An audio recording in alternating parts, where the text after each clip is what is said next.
como as pessoas não podem não ouvir quem viveu mais que elas, né? Quem tem mais experiência do que elas. Pô, se pessoas tivessem essa humildade, cara, as coisas seriam tão diferentes. Às vezes o cara prefere quebrar a cabeça sozinho do que ouvir quem passou por uma coisa igual antes dele. Pois É impressionante. E esse é bíblico, já vem de lá, antes da gente, 2000 anos antes. Jesus Cristo, para conduzir o povo naquela época, ele ouvia uma voz suprema, superior. Não era? E por que não vou ouvir mais os sábios? Duas orelhas e uma boca?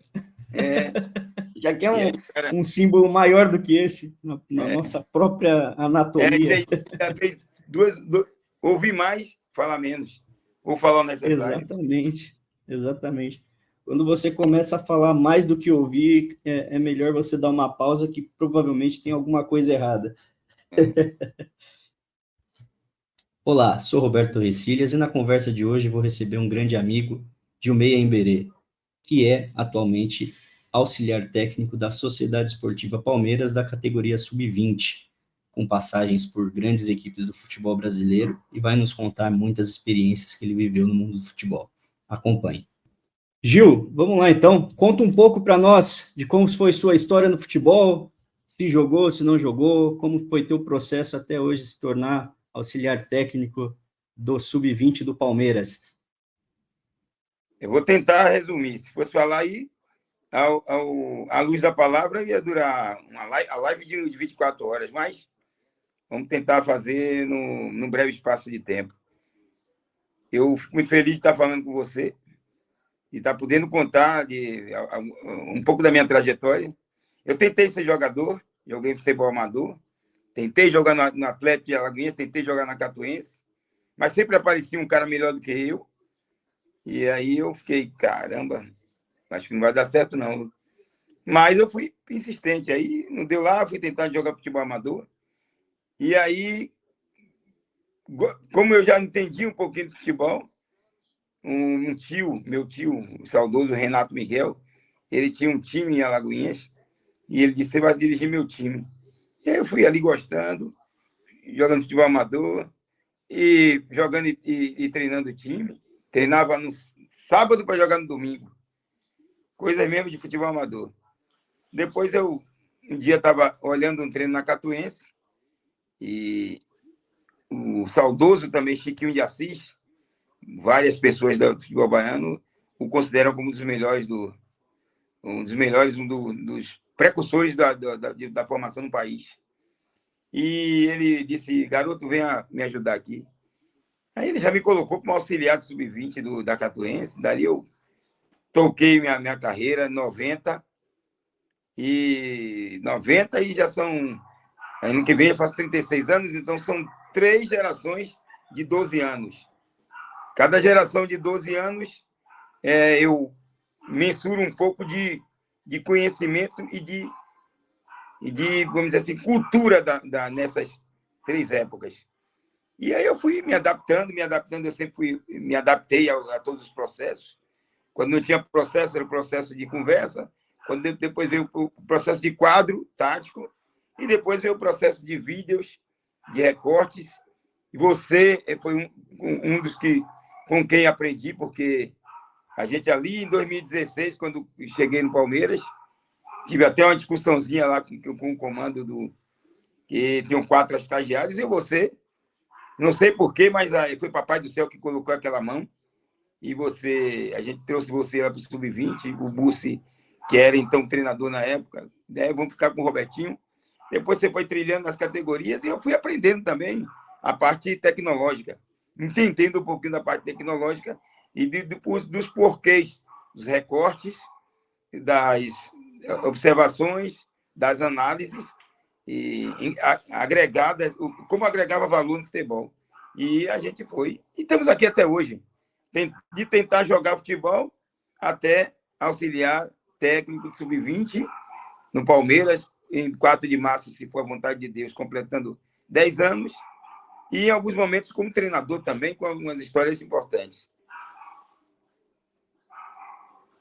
Muito bom, Gil. É isso mesmo. Período de estágio no Sub-20 contigo, professor João Bursi, Thiago Santi, entre outros profissionais, e o quanto isso foi enriquecedor e o aprendizado foi mútuo, tanto que eu aprendi contigo e continuo aprendendo até hoje de toda essa tua vivência no futebol, né? Até mesmo o João Paulo, que é um grande formador e marca totalmente a minha trajetória, acredito assim também a tua. Gil, que referências marcaram tua trajetória como profissional e ser humano dentro do futebol? O que você colocaria? Tem algum treinador que foi tua referência, que te guiou teus passos? Conta um pouquinho disso. Olha, eu tenho assim... Você sabe que eu outro dia me peguei pensando assim, quem foi minha referência como treinador? Na verdade, eu não tive um treinador assim para dizer, eu vou seguir esse cara. Não, eu fui... Chiquinho de Assis deu o pontapé inicial. Meu tio Renato, o saudoso. Meu pai que antes ele trabalhou na Petrobras, e a Petrobras tinha um time de futebol, e ele foi o treinador desse time da União dos Petroleiros da Bahia. E aí ele não falou nada, apenas deixou eu seguir. Quando eu reclamava, né, que eu trabalhasse, estudasse e eu jogasse futebol, fizesse esse misto. Depois veio um treinador chamado Fito Neves, ele não dirige mais futebol, ele foi vice-campeão em 93, brasileiro com o Vitória, um time humilde do Vitória, modesto do Vitória. Perdeu para o Palmeiras, inclusive, a final, 2-0 me parece que foi 2-0 e 1-0. Lá na Fonte Nova, não tinha um Barradão ainda, foi na Fonte Nova, o Vitória perdeu 2-0 para o Palmeiras foi campeão. O Palmeiras tinha aquele time, aquela máquina de futebol, comandada por Vanderlei Luxemburgo. Fito foi um dos treinadores que foram, tipo assim, meu espelho, que foi meu espelho. Um dos que foi meu espelho. Mas assim, eu tive um cara que eu era assim, no tipo, Deus no céu e ele na terra. Zico, Arthur Antônio de Coimbra. Eu era assim, fã. Talvez, se Zico tiver 10 fãs, eu sou um dos 10. Eu não vou ser soberbo, não, mas esse cara aí, para mim, ele era tudo. Ele era o todo do futebol, do que eu acreditava em futebol. E eu acreditava muito no talento e no trabalho. Eu já acreditava naquelas épocas. E tinha Zico como essa grande referência de futebol para mim. Depois veio, ao longo do tempo, tem algumas memórias importantes. Nilton Mota Nunes dos Santos, que foi o pioneiro na formação no país, e a quem eu devo gratidão. O Carlos Anunciação, que trabalhei com ele no Vitória, no Bahia. Foi quem me levou para o Bahia, na verdade. Raimundo Nonato Tavares da Silva, que é o Bobô, que foi um dos ídolos do futebol do Bahia. Um dos ídolos do Bahia, foi campeão brasileiro de 88, carregou aquele time nas costas. Ele foi meu superintendente na base e ele acreditava muito em mim. Ele falava, esse baixinho aí é danado. E ele conversava muito comigo de toques assim, de futebol. João Paulo Sampaio, hoje, ele é a voz da formação, é a última instância em formação na América do Sul, talvez no mundo. Com aquele jeito dele, ele é único, é singular. É ele, e não sei se vai ter, porque várias pessoas... E eu acredito muito no que ele acredita, na metodologia que ele acredita, na essência do futebol que ele acredita, no futebol de contato, de você estar ali trabalhando no campo, e você está corrigindo, na individualidade, de melhorar a individualidade do jogador. É a melhoria do indivíduo para a melhoria do time. Ele não acredita na melhoria do time para depois do indivíduo. Ele acredita naquilo que ele acredita e que ele virou o grande protagonista do futebol sul-americano, talvez mundial. Algumas coisas algumas atitudes, algumas decisões, algumas determinações que ele tem também, isso marca a carreira de qualquer treinador. Eu costumo dizer que ele, embora eu não fale muito com isso, talvez se ele ouvir a live, ele vai, pô, Gil, pensa isso em mim, porque eu não falo nada, eu procuro estar lá longe, inclusive para não tomar bronca. Entendeu? Fazer o meu e não tomar bronca. Eu procuro fazer o meu todos os dias e fazer certo. E, baseado nisso, eu tenho uma coisa assim, antes de qualquer ser humano, a inspiração do Espírito Santo de Deus, para mim, foi o ponto mais decisivo, mais crucial. Ah, mas eu não acredito. Eu acredito. Eu acredito porque tem uma passagem minha que é a ida para o Palmeiras. A ida para o Palmeiras não foi fruto de ser humano. Primeiro foi fruto de Deus e depois do ser humano. Então, foi ele que deu, o grande artífice de tudo. Isso está acontecendo e eu hoje está completando, agora no mês de março, além de 10 anos de Sociedade Esportiva Palmeiras, 36 anos inseridos no futebol. Dirigindo, tentando jogar, não dirigindo, já dirigindo. Dirigindo a partir de 90, os primeiros passos, né, que é Atlético e Catuense, lá da Bahia, e hoje, com muito orgulho, muita honra, muito orgulho na Sociedade Esportiva Palmeiras. Então, assim, o maior ídolo é Deus. Depois os porta-vozes, aí tiveram alguns que eu vou levar para a minha vida, são memórias que eu guardo para até o fim dos dias. Maravilhoso. E a importância da fé, né, das crenças, aquilo tudo que você acredita e que com certeza nos guia dentro dos nossos caminhos. E é importante. E também, assim como ti, conheço muitos colegas de profissão e o respeito acima de tudo, e com certeza isso é fundamental para a vida de cada um. Gil, dentro de tudo isso, o que você aprendeu, o que tu pode dizer que você aprendeu observando tantos talentos na tua trajetória, o que essas observações, essas vivências te levaram, às vezes, a conduzir caminhos, ou até mesmo alterar a sua forma de interação com os jogadores, sua forma de entender o jogo, o quanto isso foi te guiando, já que dentro do teu processo formativo, você não teve até então uma referência que te guiasse, pô, não, para você ser treinador, você segue isso, aquilo, ou talvez cursos de treinamento, e muito da tua formação foi através da prática. O quanto isso foi te guiando e você, com sabedoria e inteligência, foi adaptando o seu processo de treinamento, entendimento na formação de atletas? Olha, Roberto, eu aprendi, como eu falei para você, são três etapas de 12 anos. Primeiros 12 anos, entendendo, quando eu olho, me vejo hoje lidando com jogador, ainda tem o DNA de você cobrar, de ter recíproca, de ter resposta. No primeiro momento, aqueles primeiros 12 anos, eu cobrava bastante e não tinha interação. Os jogadores praticamente só ouviam e faziam a risca. Eu conduzia e eles faziam a risca. Se desse certo, bom. Se desse errado, também ficava por isso mesmo e eu tentava me ressignificar em 24 horas. Eu já pensava naquela época. Já pensava que em 24 horas eu tinha que trabalhar de novo. A menos que eu fosse demitido. Como eu não ia ser demitido de Atlético de Acatuense e dos times menores, e eu já estava um pouquinho à frente, porque eu ficava pensando que o futebol não era só aquilo ali, de falar e de ouvir. E aprendia também com os jogadores. Por exemplo, assim, os 2 primeiros anos, os jogadores erravam, e eu aprendi por que ele errou ali. Se é ele, a bola e o campo. E aí eu conversava com o jogador, por que você... Não, professor, porque às vezes a tomada... Eu pensei em fazer uma coisa e uma coisa não deu certo e tal.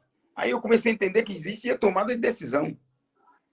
Imagine, a gente foi ganhando títulos, foi trazendo coisas importantes, conquistas de títulos, mas não era o mais importante. O mais importante para mim era um ser humano. Por quê? Aquelas perguntas aqui, por que que... não, era assim, o que fazer? Eu vou entrar no campo sem uma metodologia, sem uma planilha, sem um microciclo, sem um mesociclo, sem um macrociclo. Era tudo ali, eu e o preparador físico, e a gente fazia, o preparador físico era de época de exército, sabe? Era mais de calistenia, e eu tinha que fazer tudo. Aí eu Coloquei um treinador de goleiro, que era Luciano Júnior, na primeira... Sabe quem é, né? Luciano Júnior, que para mim é um dos melhores do mundo. E vamos tentar... Trabalhou conosco, inclusive. Conhecer, e trabalhou conosco. E eu, quando o jogador pensa, eu ia começando... No segundo período de 12 anos, eu entrei com um quadro tático. E aí o quadro tático, eu mexia no quadro tático. E aí eu começava a dizer, pô, tem sistema de... Eu olhava nos vídeos, não existia o YouTube. Antes era... Me parece que era um negócio de... É uma rede social que tinha bem incipiente lá. Orkut, parece. A gente é essa Orkut. Aí eu ficava olhando aqui... Antes do Facebook, mexia... primórdios da rede social. Orkut, é isso mesmo. E Facebook, Orkut. E aí eu começava a ver ali, não tem... Aí eu começava... Veio o YouTube e eu comecei a associar, pegar treinos de 70... E aí eu peguei no quadro e mexia no quadro e mandava para o jogador... E o jogador... E aí sempre eu tive comigo isso. Vocês... Eu vou fazer uma situação aqui de treino. O que é que vocês acham? Aí os jogadores... Assim, eu sempre trabalhei com poucos jogadores, 20 jogadores, 24. Aí eu comecei a trocar ideias com os jogadores da época. E aí, já no Vitória, né? Nessa segunda passagem já teve o Vitória, já teve o Bahia. E aí eu tinha um quadro magnético e trocava ideias e a gente ia fazendo e entendendo com o jogador, trocando ideias. A gente já pensava antes. Lá em Salvador tinha uma loja no Tabuão, onde é ali na Baixa do Sapateiro Barroquinha, que vendia fitas. E aí essas fitas que colocam hoje, eu já colocava naquela época. Marcava o campo reduzido, fazia treinamento específico, entendia do jogador, terminava treinos, conversava com os jogadores, onde estava errado, onde estava certo, o que é que vocês pensam, entenderam? E foi dando certo. A referência foi sempre com o jogador, a comissão de jogadores, mais as coisas práticas. E aí, quando foi findando ali, vinha tinha um negócio que chamava videocassete. Começou a filmar treinos com videocassete. Aí eu tinha curiosidade de olhar. Aí eu olhava o jogo, cortava, era bem artesanal. Pegava e mostrava para os jogadores, mas eu mostrava muito cansativo, 10, 20 minutos. Veio para a terceira geração de mais 12 anos, terceira etapa de mais 12 anos, e nesses últimos 12 anos já veio a análise de desempenho, e até a análise de desempenho era um pouquinho rústica, e aí foi melhorando, foi refinando. Vocês que são os analistas foram refinando e foram entregando melhor os conteúdos. Era uma profissão muito nova, né, Gil?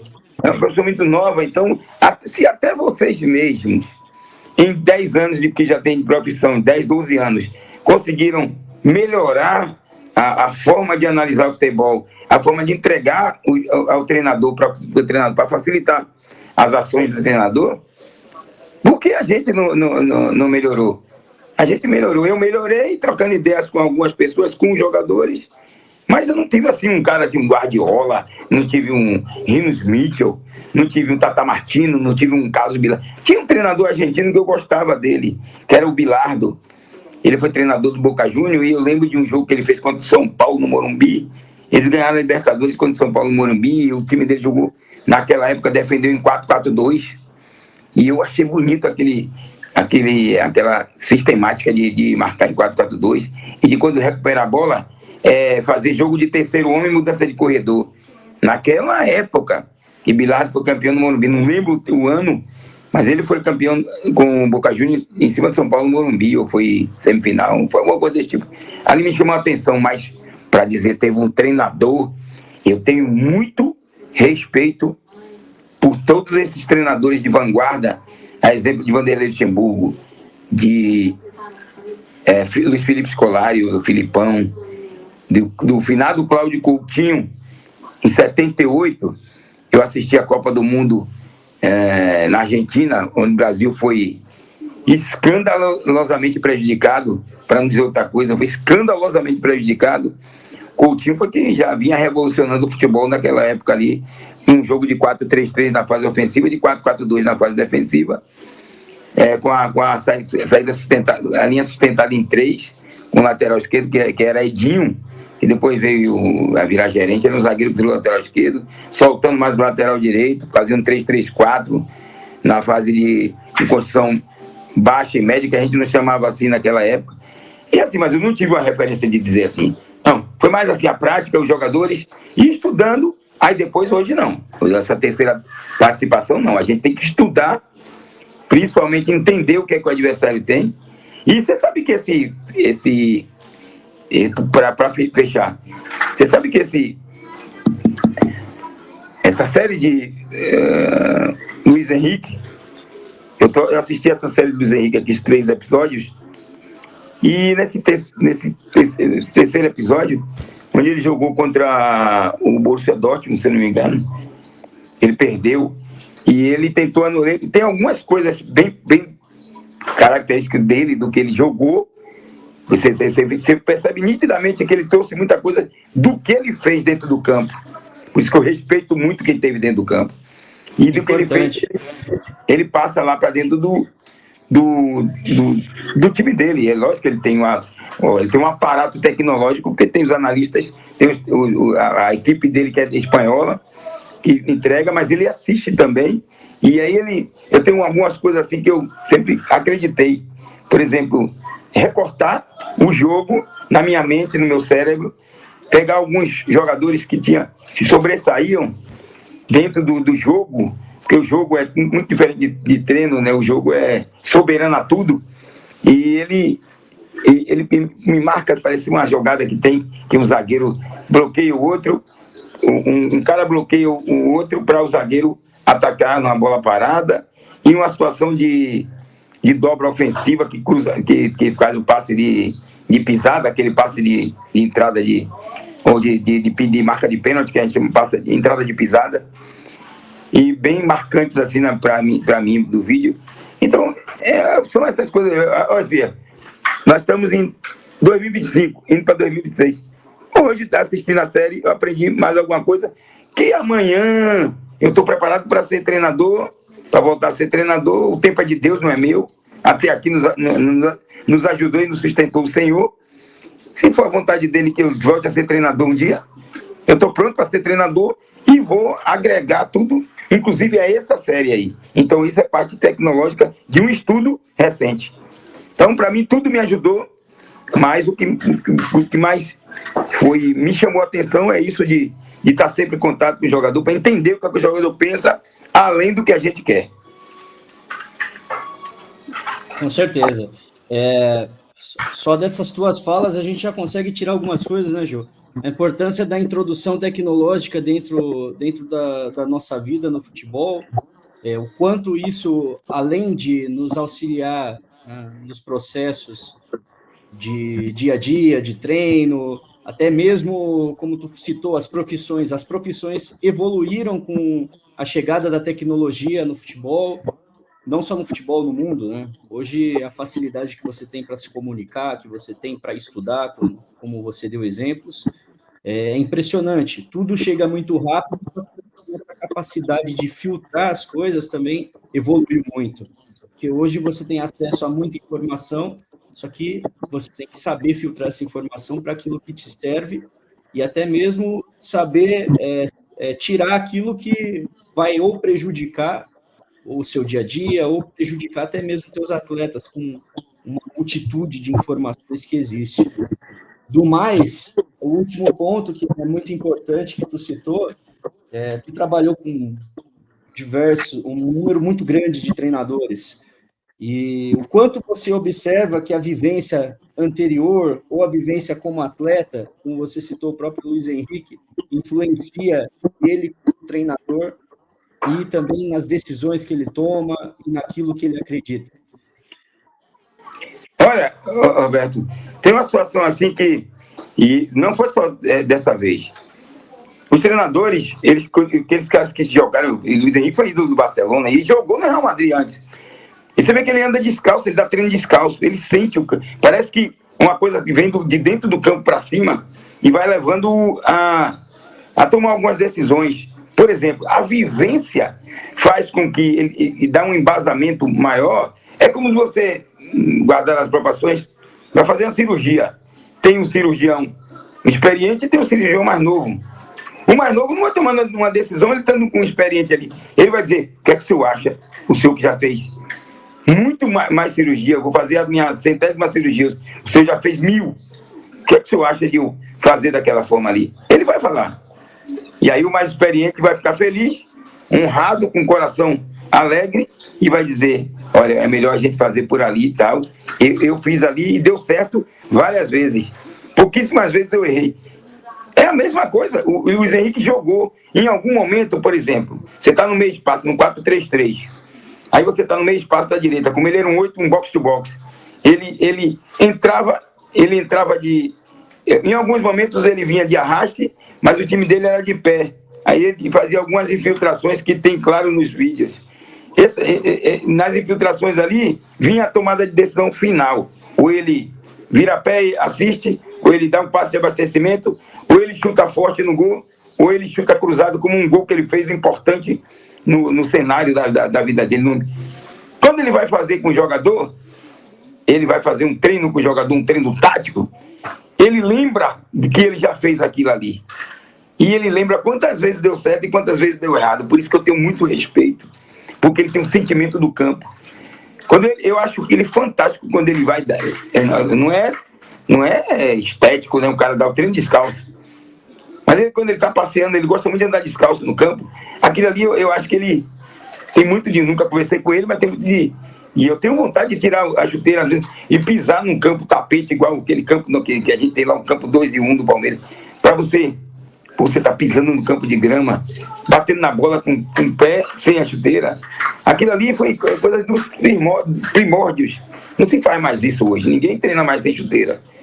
A menos nós que temos na frente, resgatamos aquele ali com aquele campo terrão que tem lá no CT de Guarulhos, é a obra do Espírito Santo e de João Paulo, de voltar o que foi feito antes, botar os meninos descalços, enfim. Mas pelo mundo você não vê mais isso.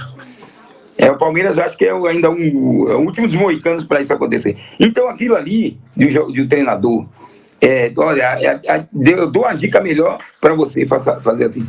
Aí o cara vai olhar para ele, pô, mas você vê que os jogadores respeitam o Luiz Henrique, respeitam bastante ele.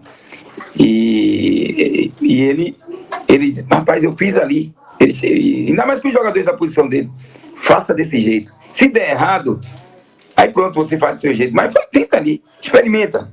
E aí eu respeito muito esses caras que estiveram dentro do campo. Eu respeito a ciência, que para mim é mola mestra do esporte hoje. 50% é a ciência, 50% é a prática, é uma junção. Um não sobrevive sem o outro, mas que não se despreze o que já foi feito antes. E não despreze, como eu vejo alguns jovens, que a gente chama de cientistas da bola, desprezarem um Filipão, desprezarem um Vanderlei Luxemburgo, desprezarem um Cláudio Coutinho, os caras falam, não, aí eu não aceito.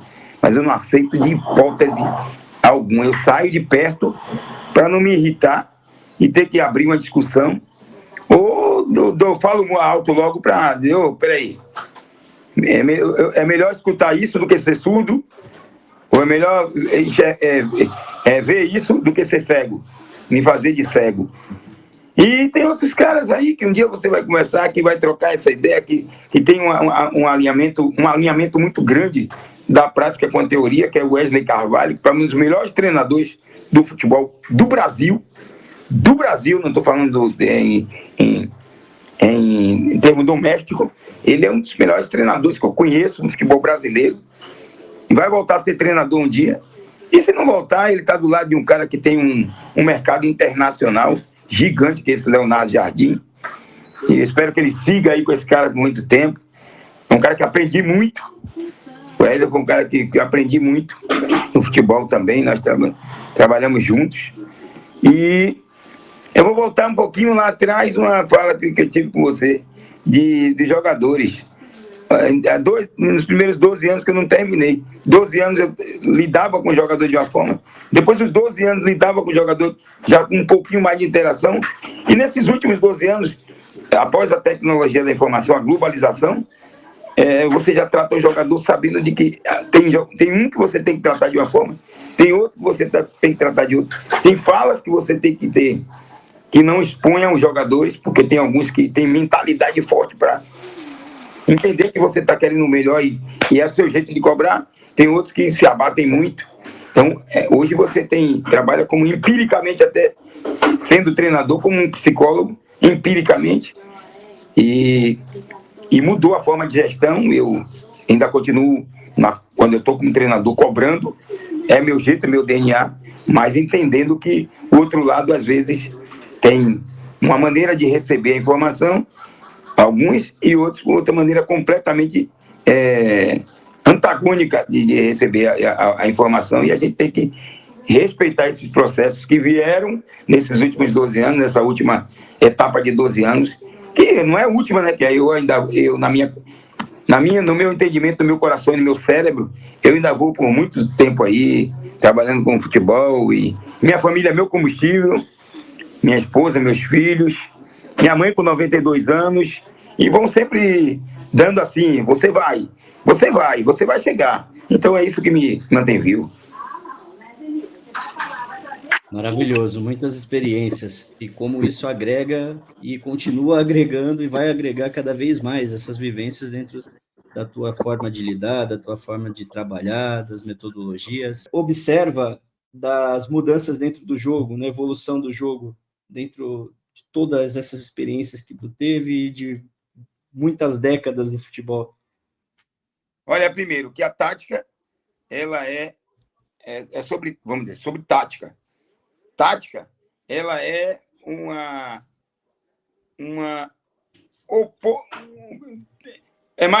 a tática é mais defensiva, na verdade. Então, na minha visão, ela é muito mais sobre você anular as potencialidades ou as virtudes do adversário. E tática, ela não pode sobrepor a técnica. Sem técnica, não há tática. Entendeu? Então, o que eu aprendi, uma das coisas que eu vivo aqui. Eu tenho um time, um exemplo, eu tenho um time com todo respeito, eu tenho o Sport Recife.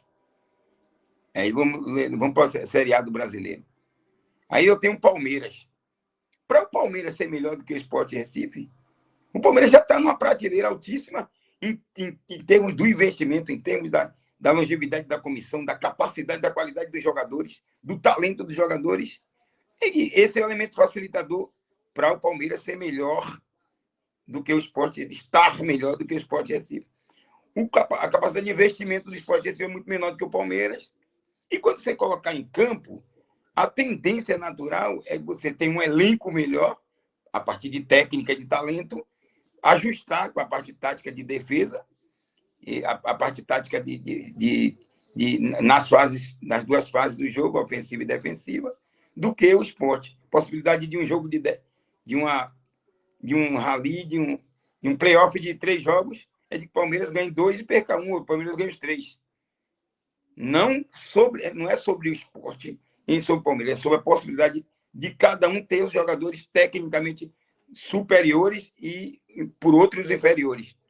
O que essas vivências e a capacidade de percepção do jogador de uma prateleira maior, na minha concepção, é diferente de uma prateleira menor. E, para mim, é o atleta. É sobre o atleta. O atleta faz com que você use sistemas que sobreponham outros, use sistemas que se adaptem ao outro, use sistemas que atraiam o outro com a proposta de atingir o seu objetivo com um jogo de profundidade, um jogo mais vertical. A capacidade do atleta, a qualidade do atleta, o talento do atleta faz com que o treinador tenha repertórios para utilizar os seus jogadores como um todo, no time, coletivamente, e sobrepõe aos seus adversários. É por isso que o futebol tem suas prateleiras. Hoje, no Campeonato Brasileiro da Série A, Palmeiras e Flamengo, vindo o Cruzeiro como terceiro. O que não se explica muito é o Mirassol, mas aí é uma questão, até a gente, talvez uma questão para os próximos anos, a gente estudar os porquês. Porque Palmeiras, Flamengo e Cruzeiro, o quarto Mirassol, se eu não me engano, tá assim. Aí o Mirassol é uma questão a ser estudada. Mas quando não tem, o Mirassol é um pouco distante. Tem uma comissão técnica boa, tem uma estrutura fantástica, a gente já treinou lá. Tem um aparato tecnológico bom, que é a tecnologia. Aí onde entra a tecnologia e o jogador comprar tudo aquilo que é passado pelas comissões técnicas. Aí vai muito de... Eu não tenho o poder de investimento, nem tenho os melhores jogadores. Eu vou acreditar no projeto. O projeto é a partir de eu comprar o que foi proposto.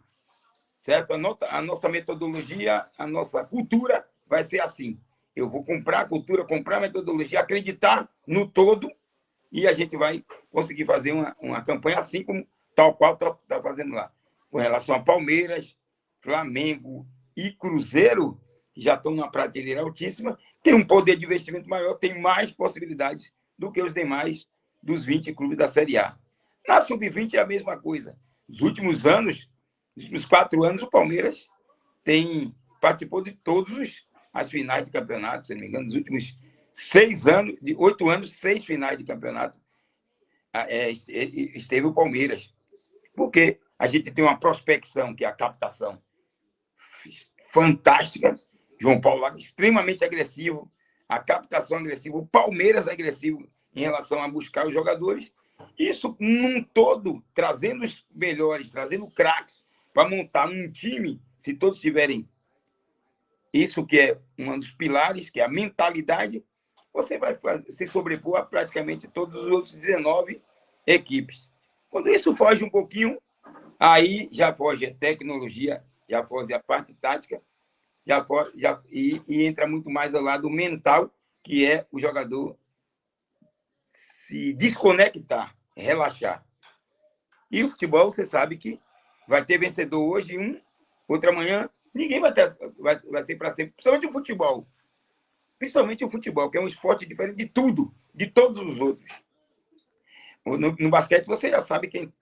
No basquete americano, você já sabe os 2 times lá da Liga de 16 que vão bater a final do campeonato. No handball, a mesma coisa. No futsal, a mesma coisa. No vôlei, a mesma coisa. Praticamente não tem zebras. Mas no futebol, não. Tem o Mirassol, que não considero como uma zebra, mas considero como um processo a ser estudado por alguns anos para que seja espelho para as próximas gerações de clubes desse porte. Fantástico, Gil. Concordo plenamente, e é um caso a ser estudado, e com certeza já está sendo estudado, né? Deve, pelo mundo, e quem observa e analisa futebol, está enchendo os olhos de muita gente. Gil, passando para nosso bloco 2, pensando em formação, pensando no lado humano, de tudo isso que você vivenciou e vivencia, como tu faz para equilibrar os aspectos de competição e, ao mesmo tempo, o desenvolvimento dos atletas? Em especial o Palmeiras, é porque a gente tem já essa filosofia. O Palmeiras tem um elenco de 40 jogadores e normalmente 20 estão jogando competição. Mas essa competição, uma competição e tipo 20 está jogando outra, não, um está jogando Paulista, outro está jogando o brasileiro, e você vai conseguindo dar treino, porque hoje você joga, nas próximas 24 horas o jogador tem que fazer o recovery, nas 48 horas é onde ele vai sentir mais, fisiologicamente falando, e ele já começa a trabalhar um pouquinho. No terceiro dia, que são as 72, aí você já pode fazer um pouquinho. E o Palmeiras tem a metodologia que não dá, você sabe, mas não dá para a gente falar, que é uma coisa que é muito interna, e que consegue melhorar as capacidades técnicas do jogador para que isso leve a melhorar as capacidades táticas. Então, dá para fazer, o Palmeiras já sabe, a gente já sabe que tem que fazer e que tem que melhorar a parte técnica do jogador para que É aquilo que eu falei, sem técnica não há tática. Para que melhore a parte tática, o todo global. Melhorar o sistema, para melhorar o sistêmico, temos que melhorar o individual, e o individual é prioridade se tratando do nosso clube. É por isso que melhora os jogadores e a gente passa jogadores com qualidade. A exemplo como que temos visto aí, Alan, esse jogador que fez as últimas partidas aí de forma extraordinária. Mas a gente consegue treinar e consegue dotar a equipe também de capacidade de fazer bonito e fazer jus a vencer os jogos. É isso. Sempre com equilíbrio. E, Gil, dentro também, ainda nesse tema, como é possível adotar os aspectos competitivos dentro desse cenário de cobrança, até mesmo os fatores táticos que tu citou há pouco, né, do atleta seguir ali a cartilha dentro do jogo, sem destruir a leveza do atleta, a criatividade, a tomada de decisão do atleta. Quando você prioriza o jogador, o seu olhar, na minha visão, quando o seu olhar ele prioriza o ser humano, você já está dando atenção diferente para o jogador, especial para o menino. Eu estou falando para o jovem. Miúdo, como se chama em Portugal. Quando você começa a enxergar um jogador, você consegue melhorá-lo. Porque você está olhando ele como um todo. O que ele pode render ali? Primeiro, vamos olhar aqui o mental dele. Depois vamos conversar com ele, vamos extrair dele o que ele pode. Quando você interage com o jogador e dá liberdade para ele dizer o que é que você gostaria, eu tenho algumas coisas que eu falo, já vi, coisas que aí a questão de vivência. Eu sempre perguntei, e aí, se o time fosse seu, você gostaria de jogar com que camisa? Aí o menino vai e diz, não, eu queria jogar com a 7. Eu queria jogar mais 7. Como extremo, eu gostaria de jogar como extremo. Se fosse meu, né, você está dizendo aí. Se fosse seu, eu quero o cara de zagueiro central. Aí o garoto fala assim, o jovem fala, não, eu queria jogar com a camisa 4.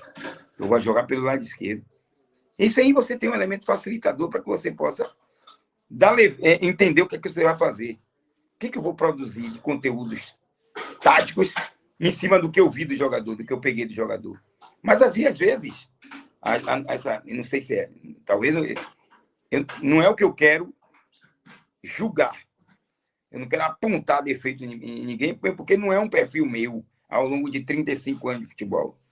Apontar a negatividade, a defeitos de pessoas, nem de pessoas, nem de profissionais. Mas eu já ouvi de pessoas que lidam com futebol, que trabalham com futebol, que a prioridade é a tática. Mas se a tática é sem você conhecer o ser humano, e aí você fica com a sua tática, pensa só no jogo, não pensa na formação, não entende o que o jogador pensa.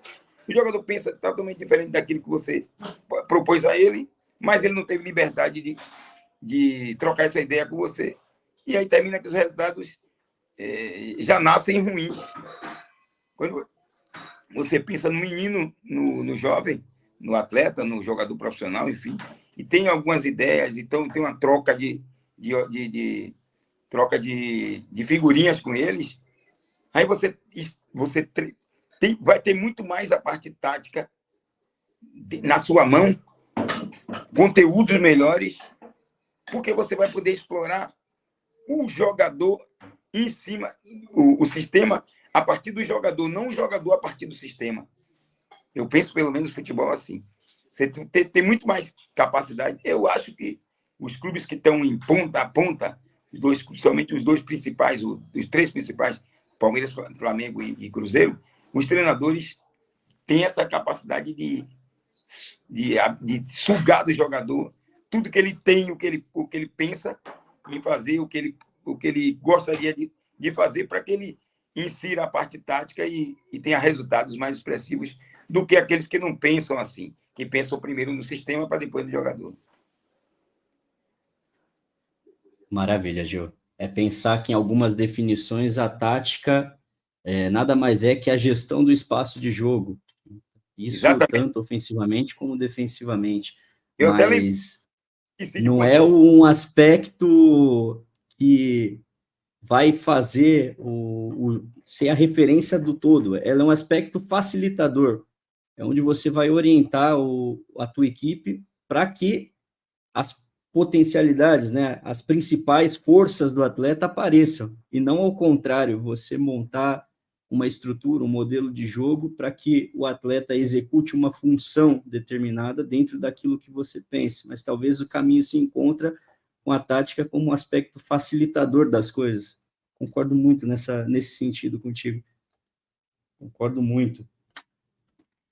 E, Gil, dentro dessas lembranças tuas em questão à formação de atletas, que referências, né, quais atletas tu listaria que, poxa, por mais que tinha um gosto em uma determinada posição, ou começou, ou chegou a um determinado clube em uma determinada posição, os caminhos, né, a tua sabedoria aí de vivências levou a convencer e até mesmo criar caminhos para que esse atleta jogasse uma função que se encontrasse muito mais com a característica dele. Olha, eu acho que de cada jogador, eu acho que dá para formar, nesses 36 anos, 35 anos, até um time de jogadores que a gente deu dicas a ele, ou até para melhorar na forma de ser. Teve jogador que não deu certo, eu gostava muito, e não deu certo. Teve outros que compraram e deu certo. Não que eu fiz o jogador já nasce pronto. Eu já nasce, o talento já nasce, o dom é inato. Ele trouxe lá, Papai do Céu deu a ele, como deu o dom ao cara ser motorista, como deu ao dom ao cara vir a ser um empresário de grande valor, deu um dom até de influência, enfim, cada um com sua dádiva e tem que ser respeitado isso. Eu tive alguns casos, por exemplo, de um jogador que chama Rômulo, ele joga na China, na Coreia do Sul, ele é 10 de um time muito bom lá, ele está milionário, hoje tem dinheiro que sai pelo ladrão, como diz o outro. E esse jogador chegou no Bahia, ele é 9'5". Ele chegou no Bahia e ele é pernambucano, ele é de Recife lá, junto com mais dois. E aí me falaram, estou trazendo um lateral esquerdo aí, que vai arrumar seu time, ele é treinador juvenil. Aí quando eu vi esse lateral esquerdo aí, é esse mesmo que é o lateral esquerdo que vocês querem? Chamei o garoto sozinho e disse, ó, aqui no Bahia é um time que, na época, o campo não era bom, você é muito técnico, o campo não é bom, só tem um campo bom aqui, a gente só treina uma vez por semana.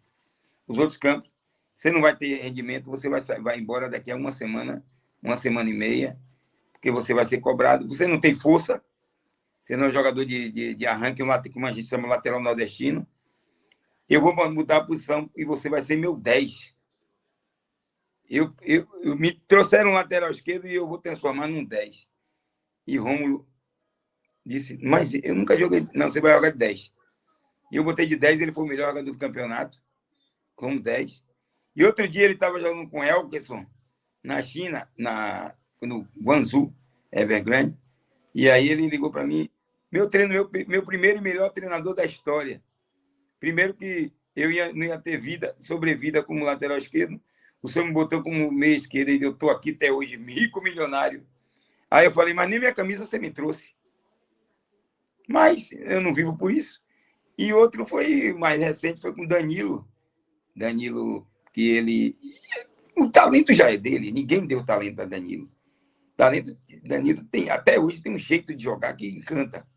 Mas Danilo passou pelas categorias e, infelizmente, talvez ele pediu para jogar em numa posição que não estava condizente com aquilo que eu, por exemplo, pegava ele para treinar com os não relacionados. Lucas Itaberaba, que hoje está no Red Bull Bragantino, que é o preparador físico, ele lembra muito disso. E você pegava Danilo para fazer treino não relacionado, porque ele não ia para o jogo. Só porque você gostava de jogador talentoso. E passou o tempo e um dia ele foi para o Sub-20 e a gente, coincidentemente, foi jogar uma competição, 2 competições na Europa. E eu falei com o Wesley, vou botar esse moleque com a 15, ele aí, o Wesley brincava, você gosta desse menino, você adotou esse menino como filho. E aí botei ele como ali pelo meio de 10 para primeiro, para depois conversar com ele.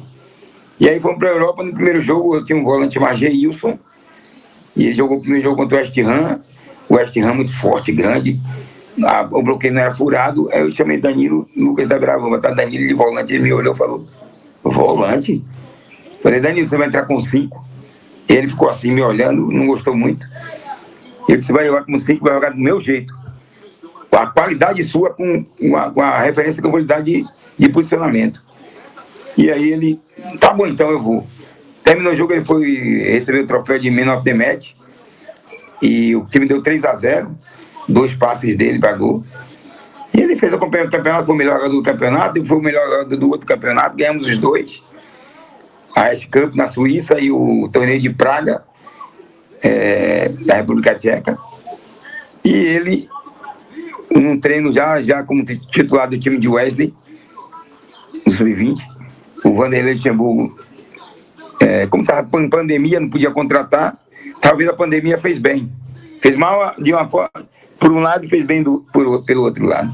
E ele, quando ele pediu e olhou esse garoto, Danilo, quando ele parou o primeiro tempo, Danilo acabou com o jogo de volante, uns 5, e ele falou: a partir de hoje esse garoto fica aqui, não vai descer mais para o Sub-20, vai morar aqui na concentração. E daí para frente, Danilo na quarta-feira foi banco, no domingo ele já foi titular e nunca mais foi reserva no Palmeiras. Mas foram 2 referências assim, Rômulo e Danilo, lembrando que o talento já nasceu com ele, não fui eu que fiz nada, eu apenas fui uma peça na engrenagem desse que é chamado futebol, e fez com que Danilo se virasse um protagonista desde o Sub-20, numa posição que ele se adaptou muito rapidamente, porque ele já tinha talento, já tinha coisas como o passe longo, a virada de pé, foi ajustando mais com a experiência dos treinadores profissionais. E esses 2 foram os jogadores que mais me chamaram a atenção. Outros eu tentei colocar, por exemplo, extremo que só jogava pela direita, jogar pela esquerda, meias que só jogava por um lado, jogar pelo outro, em laterais que só tinham uma função defensiva porque não tinham coragem de atacar. A gente incentivar para que eles fizessem, mas as ferramentas, porque a qualidade de Deus já tinha dado a eles muito antes de eles sonharem em nascer. Perfeito, Gil, perfeito. E concordo plenamente. Outro aspecto, Gil, o quanto o talento, né, e o talento precoce pode influenciar no caminho do atleta, tanto para o bem quanto para o mal, quanto tem que ter aí de calma para saber ajudar esse atleta nesse caminho, né? Concordo contigo nesse tema que tu citou, a referência até mesmo a um atleta que tu deu de exemplo, e o treinador como um guia para ajudar o atleta a descobrir os caminhos, a famosa descoberta guiada. Mas e com os atletas que demandam um pouco mais de tempo para você formá-lo? Você enxerga um potencial, só que não vai ser agora, vai ser lá na frente. Como lidar com isso? Olha, eu falo que o celular é o caminho para tudo. O jogador tem um celular na mão, ele olha ali e, por exemplo, ele está num clube, ele já está pensando, antes de construir a carreira naquele clube, ele já está pensando em jogar num clube da Premier League, ou no clube da La Liga, ou da Bundesliga, ou da Champions League. Mas primeiro ele não construiu o caminho. Mas vem da influência externa também, na minha visão, de barganhar muito por um atleta que ainda está em construção, que ainda está em formação. Mesmo ele precoce, tem que ter calma, porque ninguém sabe se o jogador de 14 anos ele vai ser o mesmo com 15. Se ele vai dar um boom, um start, e vai melhorar um pouquinho no 15. Se ele vai do 15, ainda é um processo, ainda está um processo de transição para ir para o Sub-17, que ainda não ganhou força suficiente, maturação suficiente para ele trilhar esse caminho de ir para o Sub-17, e do Sub-17 pular para o Sub-20. Então, eu acho que os clubes têm que estar bem alinhados, além das metodologias, os profissionais estarem bem alinhados com o que o clube pensa e passar para o atleta, e o clube passar para o atleta, para estar tudo bem alinhado. Aí é a questão da engrenagem, para que o jogador passo a passo, ele construa a sua carreira, cria identificação com o clube, identidade com a cultura do clube, com o que o clube pensa sobre o futebol, para daí ele construa a sua carreira de forma coerente, satisfatória, uma carreira de convicção. Mas tem clubes que fazem isso, tem outros clubes que não fazem, porque tem aqueles jogadores ali, porque o poder de investimento é pouco. Quando nasce essa estrela precoce, o cara diz assim, não sei se por falta de organização, ou por empolgação, ou por necessidade, ou uma junção de cada um pouquinho de cada coisa, ele pega e vamos botar esse jogador com 16 anos, vamos botar no profissional, para a gente fazer dinheiro nele. Aí é a questão de organização e planejamento. Aí o jogador pode dar certo, pode não dar certo, porque a vivência dele nem começou ainda. Na formação, ele já está jogando, ele já guindado para o time profissional. Por uma série de fatores que eu não concordo, mas às vezes é o que o clube pensa que é a necessidade do clube. Eu acho que os clubes maiores, de um poder aquisitivo muito mais relevante, eles conseguem construir carreiras, mesmo jogadores precoces, de uma forma um pouco mais estudada, planejada e organizada, para que ele suba ainda com a reserva de evolução, sem desespero, para que aconteça da noite para o dia, diferente dos outros clubes. Mas é uma questão muito complexa, não dá para você também dizer, Gilmeida Imbérê falou que assim é melhor, mas outro pode dizer que assim é mais necessário, e o assim dele não é um assim meu. Eu estou falando de 4 clubes que hoje beiram ali a zona de exemplo, a zona de rebaixamento, ou clubes de Série B, que, por exemplo, no Horizontino pode ter um craque, aí não vamos desfazer dele, já vou botar para jogar lá em cima. Mas pode ser que lá em cima ele não consiga render, porque ele ainda não atingiu o processo de formação suficiente que faça com que ele esteja pronto para ele dar o próximo passo. Eu acho que é por aí o caminho, não sei se você entendeu bem. Entendi perfeitamente, Gil. Muito obrigado mais uma vez pela profundidade no assunto. E Gil, para a gente fechar, uma pergunta final para ser o nosso terceiro bloco. Para ti hoje, o que define o jogador moderno? O mental ou o físico? Ou algo diferente além disso? Para mim é uma junção. O que define o jogador, para mim, o mental, é a personalidade.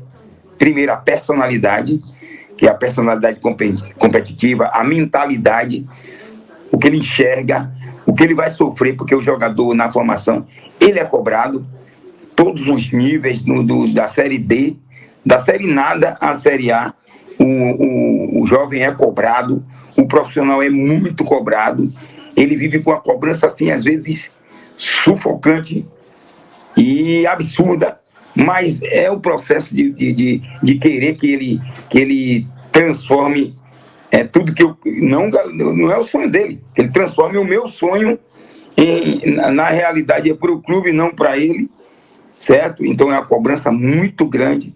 Então eu vejo que a primeira é a personalidade, a mentalidade, o modo como ele encara tudo. O talento, pois sem o talento ele não vai jogar, ele vai jogar em alguma prateleira, mas não a prateleira máxima do futebol. Em tratando de Brasil, por exemplo, é talento, primeiro o talento, depois a personalidade, que vem engrenada com a mentalidade. Aí vem depois o aspecto físico, para depois vir o aspecto tático. Para mim, é primeiro o talento, depois a mentalidade, que é a personalidade, depois o aspecto físico, o aspecto tático. O aspecto físico, agora, se você conseguir aliar esses 4 pilares, aí você vai ter um jogador que nem vai jogar no Brasil, vai jogar pouco tempo aqui, vai jogar muito tempo lá nas ligas de grande repercussão no planeta, né? Aí sim. Mas antes de finalizar, também eu quero lembrar de uma questão que eu não posso sair sem isso. Eu tenho muita gratidão por todas as pessoas que trabalharam ao longo desse todo o tempo comigo, que me fizeram crescer como profissional. os profissionais do Palmeiras, todos eles, sem esquecer algum, em especial o pilar maior do Palmeiras, que é João Paulo Sampaio. Todos os treinadores que passaram por mim, tiveram à minha frente, que foram João Bussi, o Wesley Carvalho, Paulo Vitor, Lucas Andrade. Esses 4 caras tiveram uma importância significativa para a minha evolução e minha evolução diária no futebol. Todos os profissionais dos staffs ao longo desses 10 anos de Palmeiras, todos, se eu falar o nome de um e esquecer do outro, eu vou ser injusto. Todos os profissionais gerais da Centro de Formação de Atletas e do futebol profissional, inclusive você, que me fez evoluir, que me faz evoluir. Fazendo essa live, depois você vai me dar um feedback de como fui em relação ao que você esperava. Então, todos eles têm uma gratidão assim imensurável. Eu não tenho o que falar, não tem palavra para definir a minha gratidão por todas essas pessoas, desde 2016, do primeiro dia dentro do Palmeiras até hoje. Espero que seja por muito mais tempo, mas também lá atrás do futebol amador, de todos os processos, de todos os caras que me ajudaram lá atrás, os meninos que correram por mim, os meninos que deram para alguma coisa, outros que não deram para nada, mas não deram para ruim. Eles fizeram alguma coisa. Eu não tenho um relato de jogadores que trabalharam comigo, mesmo nas prateleiras baixíssimas, sem série, que eles fizeram ruim. Eu acho que eu deixei algum legado, porque por onde eu passo, ou em rede social, ou quando eu estou aqui, quando eu estou na Bahia, quando eu estou em Alagoinhas, quando eu estou em Salvador, quando eu estou aqui em Ilhéus, meninos que trabalharam comigo, professor, você foi minha grande referência como profissional e como pessoa. Como eu escuto até hoje. Ontem um menino me mandou um coração assim, me mandou na rede social um coração e botou: obrigado por tudo. Através do Senhor eu me tornei um homem. Um cara que nem está jogando futebol mais. E vários que me falaram isso. Então, eu tenho uma gratidão imensurável. Muita gratidão por minha família, porque minha família é o combustível que me move para acreditar que o próximo passo vai ser melhor do que o de hoje. Entendeu? Toda a minha família, toda a minha parentela, em especial hoje a minha esposa, meus filhos, porque são as pessoas que estão me conduzindo a acreditar, e eu acredito que muito mais o Senhor vai fazer por mim, porque eu procuro fazer por onde, até pela minha conduta, pelo meu caráter, pelo modo de tratar as pessoas. E se algum dia eu faço ou farei alguma coisa que mover de forma negativa o coração de alguém, nunca vai ser pensando em destruir o ser humano. Muito pelo contrário. É pensando em construir algo para alguém, para que seja melhor do que ele, melhor amanhã do que ele foi ontem. Ou melhor do que eu, ou do que o meu sonho. Eu sempre penso que as pessoas têm que serem felizes. E se eu puder estar ali, tipo, uma válvula mitral dessa felicidade do ser humano, eu vou querer estar envolvido nisso. Sem pensar em que haja reciprocidade. Reciprocidade, Deus já faz muito mais por mim, como profissional, do que eu mereço. É isso aí. Maravilhosa fala, Gil, maravilhosa fala. Pode ter certeza que essa conversa, como sempre, além das lições que tu deixa para todos que vão estar acompanhando, para mim é sempre um aprendizado estar falando contigo. Todo esse roteiro de evolução e construção de ideias, que é o sentido dessa conversa, não é avaliar ninguém, nem mostrar caminhos certos ou errados, mas sim a vivência, como foi a construção de caminhos, a jornada de cada um, como foi formado todas essas crenças e como chegou ao Gilmei de hoje, né, que acredito que todas essas vivências te indicaram por onde ir, por onde continuar, e vai ser a sua jornada no futebol e na vida. Pensar que a nossa vida, nossa carreira, nossa jornada profissional, ela é um filme, não é uma imagem, né? Não é um quadro fixo. Tem muito que a gente aprende e vai construir. E muito obrigado pela generosidade e profundidade. Né? Pensar que o teu trabalho mostra que não é só o ensinar o futebol, mas é ensinar culturas, valores, mentalidades. Para ter certeza que aqui está um aluno seu, assim como tantos outros que acredito que passaram e têm a mesma leitura de tudo que tu fez por nós e vai continuar fazendo. Muito obrigado, Gil, e te espero para uma próxima.